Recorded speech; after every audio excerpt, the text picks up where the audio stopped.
지금같이 부동산 시장이 얼어붙었을 때는 유사 매매가 1년 동안 없을 수도 있어요. 그러면 당황스럽죠. 그래서 나는 어떻게 해야 되지 하고 막 고층적 평가 방법이 뭐 가장 낮은 뭐 개별주택 가격 이런 거 넣었는데 갑자기 거래가 그 다음날 짠하고 생겨버리면 예측 가능성을 할 수가 없는 겁니다. 다양한 상담 사례를 통해 세금 고민을 쉽게 풀어보는 순서입니다. 자, 첫 번째 고민 사례, 증여 고민이네요. 자, 일시적 1세대 2주택자입니다. 투자 목적으로 사둔 아파트가 팔리지 않고 있습니다. 당분간은 쉽게 팔리지 않을 것 같고요. 비과세에서 중과세로 전환되면 부담이 커질 것 같아 아들에게 증여를 하고자 하는데 저가 양수도도 고려하고 있습니다. 어떤 게 더 세금 부담이 적을까요? 해주셨는데요. 소장님, 일시적 2세대 2주택 좀 자세하게 설명해 주시겠어요? 뭐 기본적으로 일시적 2주택 자체는 원칙적으로는 이제 A주택을 취득한 상태에서 B주택을 취득했다라고 했을 때 A와 B 간에 1년 텀이 있어야 되고요. B 취득으로부터 종전주택, 즉 A를 3년 내에 처분하는 게 원칙입니다. 다만 A주택과 B주택이 둘 다 조정 대상 지역이라고 전제를 하면 2018년도 9.13 대책 이후로 신규 취득한 사람이다라고 하면 일시적 2주택 기간이 2년이다라는 것도 참고해 보시면 좋을 것 같아요. 원래 이제 12.16 대책 이후로는 이게 1년 텀으로 줄고 1년 내 처분 조건, 실입주 조건도 있긴 했었는데 이번에 5월 달에 폐지가 됐기 때문에 그런 부분까지는 이제 잊으셔도 되고 그냥 일시적 2주택은 2년이다라고 해보면 좋은데 근데 이제 사실 일시적 2주택에 대한 기본적인 사항보다도 더 중요한 거는 비과세냐 아니냐의 차이가 하늘과 땅 차이라는 겁니다. 왜냐하면 우리가 일반적으로는 비과세가 아니면 그냥 일반 세율로 팔면 되는 거 아니야 라고 생각해 볼 수 있겠지만 만약에 둘 다 조정 대상 지역이라고 전제를 해버리게 되면 내가 비과세 기간을 넘어가 버렸다라고 하는 순간 중과세가 돼버리고 2주택자라고 하면 20% 중과세거든요. 그러니까 이 세금적인 부분이 정말 심각하다 보니까 비과세 기간 내에는 정말 조금 몇 억 손해보는 것 같아도 팔아버리는 게 사실 세후 수익을 비교해보면 훨씬 더 낫다는 이야기도 많이 합니다. 근데 약간 또 그렇게 팔려고 하니까 억울해서 아마 사연 주신 분들도 그래서 이제 부담부 증여도 조금 고려해보는 게 아닐까 생각해보고 있습니다. 네. 뭐 여러 가지 상황을 고려해 봐야 되겠지만 증여와 저가 양수도 중에서 어떤 게 더 유리하다고 할 수 있을까요? 정말 이건 이제 케이스 바이 케이스인데 첫 번째로 이제 자산가액도 다 따져봐야 되고 그다음에 증여자가 주는 주택수, 그다음에 수증자도 주택수를 따져봐야 되고 그다음에 자녀의 자금 상황을 이 사연자분은 무조건 더 중요하게 살펴보셔야 될 것 같습니다. 왜냐하면 자녀의 자금 상황이 왜 중요한지를 좀 말씀을 드리면 증여 같은 경우는 결국은 증여세와 이 취득세 두 가지가 발생합니다. 물론 이제 여기 투자 목적으로 말씀을 하셨기 때문에 아마 이 근저당권이나 임대차 계약이 되어 있을 것 같습니다. 그러면 이제 순수 증여가 아니라 부담부 증여가 될 수 있는데 물론 이제 임차인이 나가신 이후에 순수 증여로 할 수도 있겠죠. 결국은 이제 세 가지 방식으로 부의전을 많이 하시는데요. 순수 증여, 그다음에 부담부 증여, 그다음에 저가 양수도 이렇게 세 가지를 활용할 수 있겠죠. 증여세는 자녀가 전부 다 온전히 부담하지만 자기가 받았던 자산을 이제 자금 여력이 안 되면 이 자금 여력이란 건 눈앞에 있는 세금을 내야 되죠. 취득세는 당장 내야 되는데 증여세는 연부연납이라는 제도를 좀 활용할 수 있습니다. 그러면은 부동산은 물건 담보를 잡고 연부연납을 해도 되는 거고요. 그러나 이제 만약에 내가 이 부담부 증여를 한다 그러면 채무를 승계를 받고 나머지 증여세 부분에 대해서만 즉각적으로 바로 내는 거죠. 왜냐하면 양도소득세, 채무를 넘겨주는 부분에 대해서는 증여자가 양도소득세를 내기 때문에 세부담을 완화시킬 수 있습니다. 지금 일시적 1세대 2주택이니까 이분은 양도소득세를 자기가 내고 차익에 대해서만 증여세를 자녀가 내면 부담을 더 완화할 수 있겠죠. 물론 증여취득세와 양도취득세 다 나뉘기 때문에 그런 것까지 좀 감안을 하셔야 될 것 같고요. 그다음에 저가양수도는 그걸 생각하셔야 됩니다. 자녀가 자력이 있으셔야 돼요. 이 자력이란 말은 말 그대로 저가양수도는 내가 부모님으로부터 이걸 산다라는 얘기이기 때문에 가격 지불을 할 수 있는가라는 지금 현금 유동성이 있어야 되는 것을 무조건 생각하셔야 됩니다. 너무 단순하게들 생각을 하시는데 유동성이 없이 이걸 진행하겠다라는 건 사실상 거의 불가능에 가깝습니다. 그럼 과세관청은 당연히 이거를 증여로 아니면 부담부 증여로 볼 수밖에 없는 거죠. 그래서 증여 부분은 워낙 단순하니까 좀 패스를 하고 이 저가양수도에서 간단하게 말씀을 드리면 저가양수도의 그러면 기준점을 좀 알아보시는 게 좀 도움이 되실 것 같아요. 저가양수도는 두 가지 세금이 우선 발생한다고 생각하셔야 됩니다. 이 싸게 파시는 이 부모님 세대 입장에서는 양도소득세를 생각을 하셔야죠. 그러면 특수관계인 간의 거래, 가족은 무조건 특수관계인 간의 거래죠. 그다음에 시가와 대가의 차이가 5% 아니면 3억 원 이상의 차이가 나면 이 거래 자체를 저가 양수도라 봐서 부당행위 계산 부인이라는 표현을 씁니다. 부당한 행위를 했기 때문에 부인하겠다라는 얘기인데 그러면 아파트 가격이 시세가 10억 원인데 자녀에게 7억 원에 싸게 팔았다고 가정을 해보겠습니다. 그러면은 이 자녀가 결국은 이 7억 원의 자금도 있어야 되겠지만 이 5%와 3억 원 이상 차이가 났지 않습니까? 그러면 7억 원으로 양도소득세를 계산하는 것이 아니라 10억 원으로 계산을 하는 거죠. 물론 이분은 하지만 이점을 가져갈 수 있습니다. 왜냐하면 이분은 일시적 1세대 2주택이기 때문에 양도소득세가 7억이 됐든 10억이 됐든 어차피 12억 원 이하라면 1세대 1주택 비과세를 받을 수 있는 거죠. 그렇기 때문에 저가 양수도 전략을 이제 많이 짜시는 거고요. 그럼 자녀 입장에서 어떤 세금이 발생하느냐? 이 과세 요건을 또 따지게 돼 있습니다. 근데 증여세는 약간 다른 게 시가와 대가의 차이가 5%가 아니라 30%와 3억 원 차이입니다. 지금 같은 경우는 딱 그 기준에 걸리죠. 그럼 그 기준에 걸리면 그 차익 부분이 시가와 대가 10억 원에서 7억 원을 빼고 나머지 부분에 대해서 3억 원에 생기는데 시가의 30%인 3억 원 아니면 3억 원 작은 금액 중에서 하나를 빼게 돼 있습니다. 결국은 증여세가 사실 나오진 않아요. 왜냐하면 3억 원을 빼주는 조건이기 때문에. 그래서 이런 것들을 활용해서 자금 여력이 넉넉하지 않은 자녀한테는 이 저가 양수도 전략을 이런 상황 때 많이 쓰는 거죠. 사실 이게 지금 현재 상황에서는 정말 많이 활용될 수 있는 부분 중 하나가 세무사님께서 이제 저가 양수도 규정에 대해서 설명드리긴 했는데 이게 딱 지금 타이밍에서 더 빛을 내게 하는 요건이 크게 두 가지가 있습니다. 사람들은 보통 증여세 안 낸다만 생각을 하는데 사실 매도자 입장에 양도세를 내야 돼요. 보통 예전에는 이 저가 양수도 규정 같은 경우에 약간 좀 게르기였어요. 많은 사람들이 방송에서 30% 싸게 3억 싸게 넘겨도 증여세가 안 나온다라고 했었지만 사실 양도세가 준 것을 빵빵 터졌었거든요. 조삼모사 아니면 배보다 배꼽이 더 큰 이런 상황들이 있었는데 근데 지금은 양도세 한시적 중과 유예를 해주다 보니까 양도세 부담이 낮다가 1번 그리고 두 번째로 사실 더 중요한 게 지금 현재 부동산 시장이 별로 안 좋다라고 했잖아요. 정말 아무래도 유주택자 입장에서 가슴 아프긴 하지만 이래저래 이렇게 생각해 볼 수 있는 거예요. 자녀한테 원래 주택을 넘겨주고 싶었어. 근데 주택이 너무 고가면 넘겨주는데 비용이 너무 크잖아요. 차라리 지금이 싸게 넘길 수 있다가 되는 거예요. 예를 들어 이렇게 한번 생각해 볼게요. 고가 주택을 들고 있어요. 아파트 매매 금액이 20억짜리인 거예요. 예전에 20억짜리를 싸게 넘기려고 해봤자 뭐 한 저가 양수도 3억 싸게 해가지고 17억에 넘기고 이게 끝이었는데 지금 실거래가 자체가 막 17억도 나오고 16억도 나오잖아요. 그 16억을 기준 잡아가지고 거기서 또 3억 싸게 넘길 수 있는 거죠. 그러면 13억의 매매 거래를 자녀와 내가 해도 문제가 안 된다라는 거예요. 물론 이제 양도소득세는 좀 더 별개긴 하지만 그래도 지금 중과 유예다 보니까 뭐 사실 일반 세율 여기서도 애초에 주변 사례 가격 자체가 좀 떨어진 부분도 있고 여기서 또 여기 좀 더 확실하게 하고 싶다라고 하면 이런 시점에 이제 감정평가까지 해서 확실하게 이 기준 가격을 잡아놓고서 넘기는 사람들도 많습니다. 그렇다 보니까 예전에는 저가 양수도다라고 한다 하더라도 이것저것 따지다 보면 그렇게까지 실익은 아닌데? 라고 말하시는 분들이 많은데 장이 요즘 이렇게 되다 보니까 우리가 막 증여는 아닌데 거래인데 막 시세보다 5억 싸게 나왔어. 그런데 뉴스 보다 보니까 부동산에 이거 나온 적은 없대. 우리 동네 부동산에서 거래한 게 아니라 엉뚱한 부동산에서 매매 계약을 체결한 걸로 뜬대. 라고 한 거 보다 보면 잘 알고 보니까 성이 똑같다든가 특수관계자들인 경우들이 많다.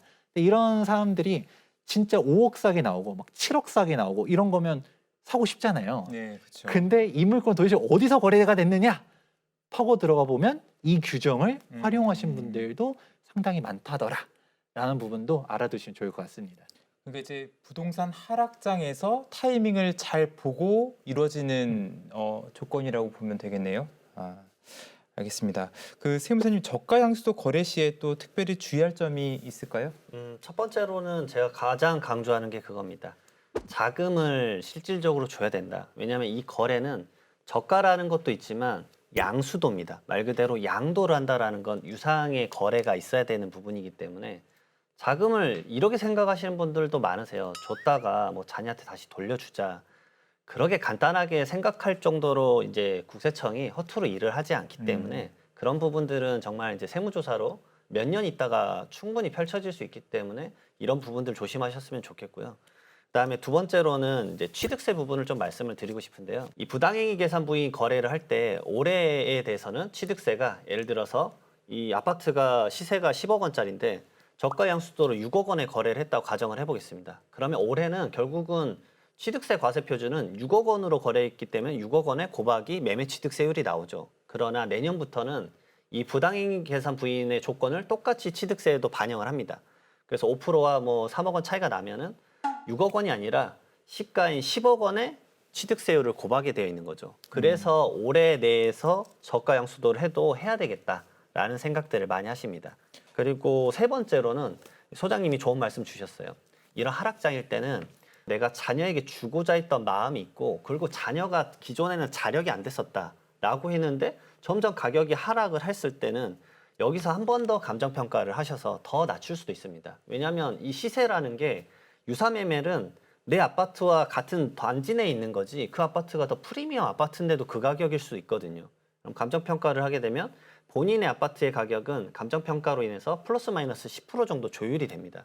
그러면 좀 더 낮아진 가격으로 자녀는 여력이 안 됐지만 이제는 여력이 됐다라고 해서 저가 양수도 전략을 확인해가지고 써먹을 수가 있는 거죠. 네, 알겠습니다. 그 중과세 부담으로 고민이 많은 분들 계실 텐데요. 저가 양수도 지금 얘기 나온 것처럼 신중하게 고려해 보시는 것도 좋을 것 같습니다. 두 번째 상담 사례도 바로 소개해 드리겠습니다. 요즘 아파트 가격이 많이 떨어지면서 증여를 했다가 취소하려는 문의가 잦다고 하는데요. 읽어보겠습니다. 얼마 전 수도권에 있는 아파트를 딸에게 증여를 했습니다. 그런데 몇 달 사이 가격이 크게 떨어져서 증여할 당시보다 매매가가 2억가량 더 떨어졌다고 하네요. 증여 취소가 가능한지 여쭤보셨습니다. 자, 소장님, 아파트 가격이 한창 고점일 때 비교해서 실제로 이렇게 떨어진 곳들이 최근에 많이 늘었죠? 지금 별로 안 좋긴 한데 이게 지역별로 편차가 정말 큽니다. 일단은 지방 같은 경우도 뭐 지방도 워낙 넓으니까 괜찮은 지방도 있긴 하지만 전반적으로는 많이 어렵다라고 볼 수 있고요. 그 수도권 같은 경우들도 뭐 급매물들이 워낙 많이 나오다 보니까 많이 떨어진 데는 뭐 3억에서 진짜 심각하면 5억도 전 고점 대비해서 떨어졌다고 볼 수 있습니다. 뭐 강남이라든가 아니면 용산이라든가 이런 여의도라든가 이런 지역에서도 뭐 신축 대형 뭐 아니면 재건축 호재 이런 지역 같은 경우는 아직도 신고가를 찍고 있는 단지들도 있긴 하지만 전반적으로는 가격대가 한 2억에서 3억 정도 서울도 조정이 되었다라고 보실 수가 있죠. 세무사님, 이 사연의 얘기처럼 증여 취소가 실제로 가능한가요? 예, 맞습니다. 가능은 합니다. 네. 우선 사연의 얘기를 잠깐 하자면 증여는 이제 취소가 첫 번째로는 금전은 이제 생각도 하시면 안 되고요. 왜냐하면 금전은 말 그대로 이제 태그가 있다고 볼 수가 없습니다. 내가 자녀에게 10억 원을 증여를 했는데 자녀가 똑같이 10억을 주더라도 그 내가 줬던 10억 원의 물건성이 똑같이 오는 거라고 확인을 할 수 없기 때문에 이건 받아들이지 않습니다. 그리고 사실 그러면 현금 증여는 줬다가 자기 시점에 맞춰서 항상 취소를 해버리면 악용할 수 있기 때문에 금전에 대해서는 사실상 봐주고 있지 않고요. 금전 이외의 자산에 대해서는 신고 기한 이내에 증여를 취소를 하면 최초 증여를 했던 것도 증여가 취소가 되기 때문에 증여세가 안 나오고요. 반환하는 것도 당연히 증여세가 안 나옵니다. 그러나 신고 기한이 지나고 나서 3개월 이내에 하게 되면은 이 최초에 줬던 거는 말 그대로 과세가 됩니다. 그러나 다시 반환받는 거는 과세가 안 되게 되어 있습니다. 그 이후에 경과된 것들은 물론 전부 다 이제 과세가 되게 되어 있습니다. 그렇기 때문에 지금 말씀하셨던 게 이제 시점은 안 나왔는데 왜냐하면 증여세는 증여한 날이 속하는 달의 말일로부터 3개월 이내에 증여세 신고를 하기 때문에 그 기한 이내에 취소를 하게 되면 반환을 받았을 때 증여세가 다시 추징되진 않아요. 그러나 저는 이제 아파트는 증여 취소를 많이 권해드리지 않는 이유가 뭐냐면 아파트는 증여 취소를 하게 되면 취득세는 다시 돌려주지 않습니다. 왜냐하면 이분이 지금 가정을 모르겠지만 만약에 이분이 다주택자였고 증여 취득세가 중과세율로 뭐 12.4% 아니면 13.4%가 나왔다 그러면 자녀가 이미 세부담한 게 1억 원이 넘어가는 아주 큰 금액일 수 있거든요. 근데 그 금액은 다시 돌려주지 않아요. 그러니까 아파트에 대해서는 이게 적합하진 않습니다.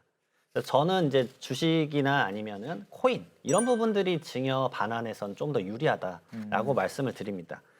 실질적으로 이 상장 주식에 대한 주식 반환에 대해서는 문의가 꽤 있는 편입니다. 간단하게 좀 말씀을 드리면 상장 주식은 이제 상속세 및 증여세법상 시가 계산을 증여하는 날이 속하는 달에 이제 전후 2개월의 종가 평균액을 계산해서 하거든요. 근데 아까 말씀드렸다시피 이 증여세 신고는 3개월 이내이기 때문에 2개월 이내 시세를 확인할 수가 있어요, 평균액을.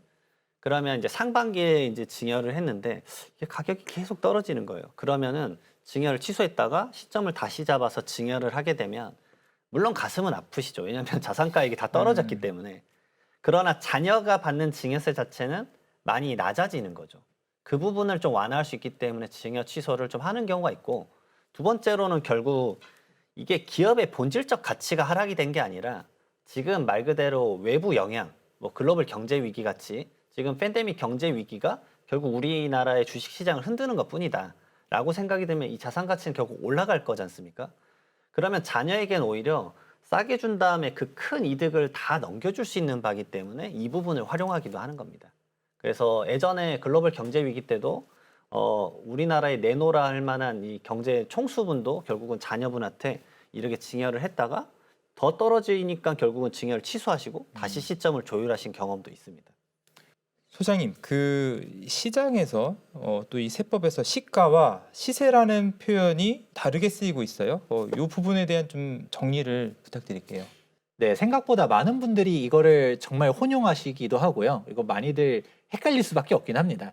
우리가 보통 자녀한테 증여를 하게 되면 뭐 시세대로 뭐 세금을 내야 된다 이렇게 생각을 하는데, 엄밀하게 따지면 사실 시세가 맞긴 맞는데, 근데 이제 부동산 같은 경우는 약간 좀 특이점 중 하나가, 우리가 시가라고 하면 진짜 그 물건에 대한 그 가격이라고 볼 수 있지만, 근데 부동산은 일물일가가 아니잖아요. 동호수가 다 다를 수도 있고, 그 뭐 예를 들어서 어디 마포에 있는 아파트 가격이 15억짜리야 라고 하면 우리는 그게 시세가 15억이라고 생각하지만 정확하게 그 몇 동 몇 호가 15억은 아니거든요.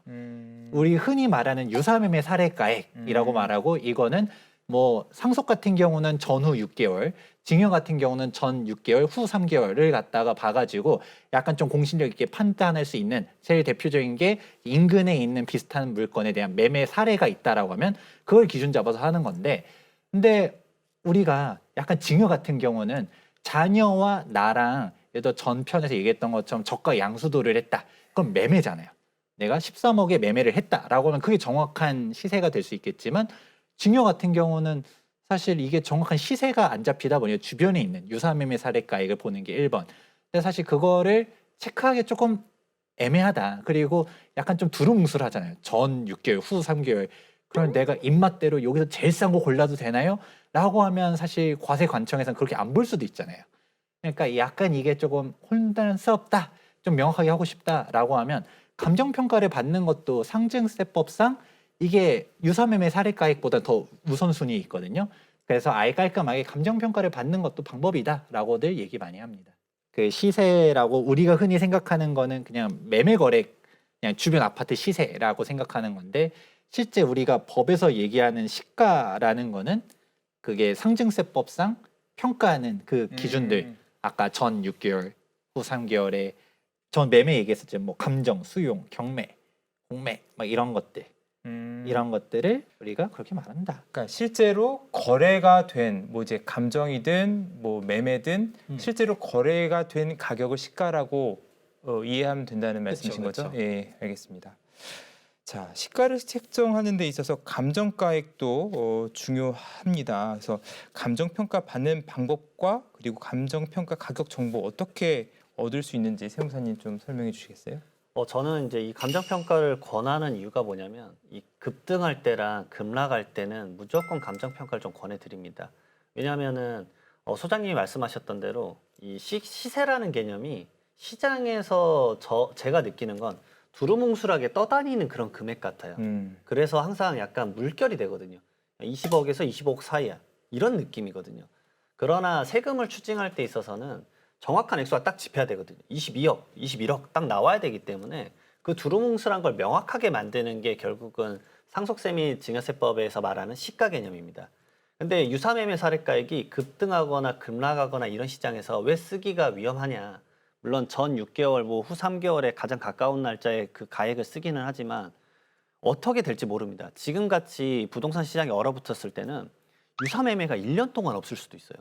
그러면 당황스럽죠. 그래서 나는 어떻게 해야 되지 하고 막 보충적 평가 방법인 뭐 가장 낮은 뭐 개별주택 가격 이런 거 넣었는데 갑자기 거래가 그 다음날 짠하고 생겨버리면 예측 가능성을 할 수가 없는 겁니다. 그러면은 말 그대로 세금 추징만 엄청나게 받을 수도 있기 때문에 그래서 저는 감정평가를 권하는 이유 중에 첫 번째가 뭐냐면 그 예측 가능성을 명확하게 만들어라. 그리고 두 번째로는 아파트도 똑같은 아파트가 아니다. 그 유사매매가 있더라도 그 아파트는 프리미엄이거나 아니면 1층이어서 내가 가지고 있는 부동산과는 가치가 다를 수 있거든요. 그럼 나의 가치를 아주 명확하게 판단해주는 감정평가를 받아서 그 가액을 조율을 해서 명확하게 쓰게 되면 내가 원하는 대로 가액의 탄력성을 좀 가져갈 수 있는 거죠. 그래서 감정평가를 저는 아파트를 할 때는 좀 권해드리는 편입니다. 그리고 두 번째로는 이 단독주택이나 토지 부분도 감정평가를 할지 말지 고민을 해보셨으면 좋겠어요. 우선은 감정평가는 정말 감정평가사라는 이제 전문 직군에게 의뢰를 하면 되지만 이 단독주택 같은 경우는 어떤 변수가 있냐면 유사매매가 없거든요. 토지도 마찬가지로 정말 단순하게들 생각하세요. 지금 눈앞에 증여세가 부담이 되니까 개별주택 가격 아니면 토지는 공시지가로 그냥 증여를 받으실 생각만 하시거든요. 그러나 이 상속세 및 증여세법은 울타리 세금입니다. 자녀가 받고 나서 이거 미래에 팔 때 양도소득세가 어마무시할 수 있거든요. 그러니까 그걸 꼭 생각을 하셔야 되는데 아무 생각 없이 그냥 싸게만 주면 된다라고 줘버리시는 거예요. 물론 단독주택을 자녀가 받고 나서 미래에 1세대 1주택을 만들어서 팔면 그러면 괜찮을 수도 있죠. 눈앞에 증여세도 줄이고 미래 양도소득세도 예측해서 줄일 수 있으니까. 근데 그게 아니라고 한다 그러면 지금 세금 줄였다가 미래 세금이 툭 튀어 올라갈 수 있다라는 얘기죠. 그래서 항상 미래에 파는 것까지 예측을 해서 가이드를 좀 짜셨으면 좋겠다라고 말씀을 드리고 세 번째로는 이제 점점 이슈가 되고 있는 것 중에 하나가 비주거형 건물입니다. 비주거형 건물을 증여를 했을 때 이것도 마찬가지로 대부분 상가거든요. 상가도 대부분 유사매매랑 감정가액이 없으면 이 보충적 평가 방법인 기준시가나 뭐 임대료 환산으로 넘어가는데 기준시가로 했을 때 뭐 강남 3구에 있는 빌딩 생각해 보시면 시세는 뭐 예를 들어서 가정에서 100억인데 기준시가는 50억도 안 된다는 경우가 많거든요. 그러면 우선 눈앞에 증여세 줄이겠다고 이거를 50억에 증여를 해주시는데 그러게 하게 됐을 때 국세청 입장에서는 이거는 가액이 너무 말도 안 돼. 시세를 반영하지 못했다. 말 그대로 시가 반영이 안 됐기 때문에 우리가 감정평가를 해서 다시 가액 선정하고 추징하겠다라는 접근도 할 수가 있습니다. 요즘은. 말 그대로 이 시가 개념을 점점 활용할 수 있는 폭들이 어려워진다라는 거죠. 그래서 저는 감정평가를 점점 많이 권할 수밖에 없더라고요. 왜냐하면 세금에서 무서운 게 가산세거든요. 그러니까 내가 정확한 가액과 정확한 신고를 해서 미래에 발생하는 추징되는 높은 가산세를 완만하게 좀 해지를 하는 게 좋지 않느냐라는 말씀을 많이 드립니다. 알겠습니다. 증여나 재증여 하실 때 감정평가 잘 활용하셔서 절세 효과 놓치지 않으시길 바라겠습니다.